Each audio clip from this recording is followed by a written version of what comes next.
대통령의 지지율을 강론으로 분석해보면 국내 문제에 있어서는 많은 부분이 낮제점이지만 외교에 있어서 국민의 큰 지지를 받고 있기 때문에 그 지지율이 유지되고 있다는 분석이 있습니다.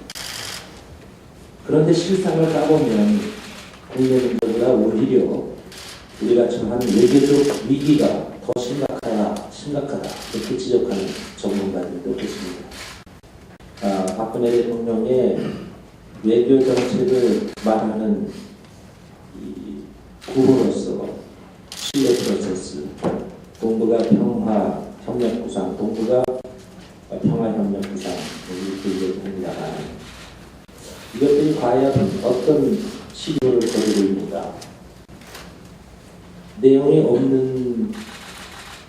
구체적이지 않은 정도가 아니라 오히려 정반대의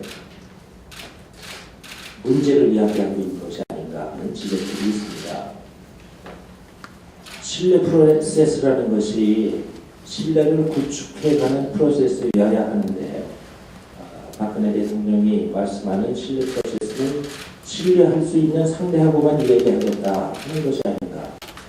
그런데 북한은 핵 문제 때문에, 일본과는 과거사 인증 문제 때문에, 그리고 중국과는 이제 방공 식별 구역 문제로 신뢰할 수 없으니까 이제는 대화할 수 없다고 한다면 과연 한국의 외교적 위상은 어디에 놓인 것인가 하는 우려가 있습니다. 일본의 집단적 자위권을 빌미로 한 군사 대국화, 재무장 경향에 대해서 우리 박근혜 정부는 뚜렷한 입장을 내놓고 있지 못합니다. 그러나 이것은 대단히 중요한 문제다. 일본이 군사 대국화 경향을 보일 때 역사적으로 보면 그 가장 큰 피해자는 언제나 우리였습니다. 그런데도 왜 우리가 아무 말 하지 못할까?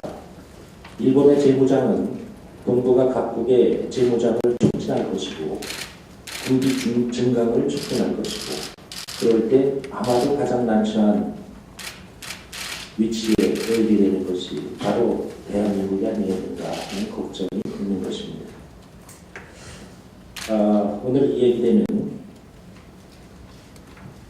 이 방공식별 구역 문제에 한해서 말씀드린다면 이 박근혜 대통령 취임 초에 중국을 방문해서 시진핑 주석과 전략적 동반자 관계를 구축했다고 했습니다. 11월 23일 날 그 후속 회의로서 한중간에 고위 전략 회의가 있었는데 우리 청와대 김장수 안보실장과 중국의 해당 국무위원이 중국의 국무위원과 11월 23일이었던 것 같은데요. 회의를 가졌어요. 그리고 11월 25일 날 바로 2, 3일 뒤에 중국이 일방적으로 방공식별 구역을 확장해서 발표했습니다. 소위 고위급 한중 간의 전략적 동반관계로 확인하는 회담이 있은 바로 며칠 뒤에 아무 뒷등도 없이 중국이 일방적으로 방공식별 구역을 발표한 것을 보면 우리가 중국과 진정한 동반자 관계, 전략적 동반자 관계에 있는 것은 아닌 게 아닌가 하는 우려를 지울 수가 없습니다. 저는 우리가 지금 동북아의 위기, 남북 간의 긴장이 고조되고 있는 부분에 대해서 더 많은 관심을 가져야만 하는 데다 국내 문제가, 국내 정치가 워낙 복잡한 양상을 띠고 있기 때문에 외치 문제, 동북아의 정세 문제에 대해서 우리가 등한한 것은 아닌가 하는 우려를 저 자신이 늘 가지고 있었다는 말씀을 드립니다.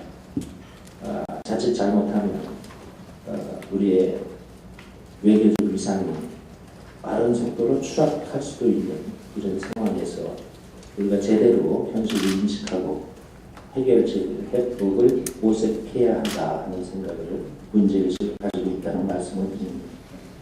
오늘 정묵식 평화네트 대표님 또 우리 홍익표 의원님 전문가들과 함께 얘기해서 말하는 가운데 지금 우리가 처한 동북아에서의 위상을 확인하고 그 해법을 모색할 수 있는 소중한 기회를 갖기 기대합니다. 고맙습니다.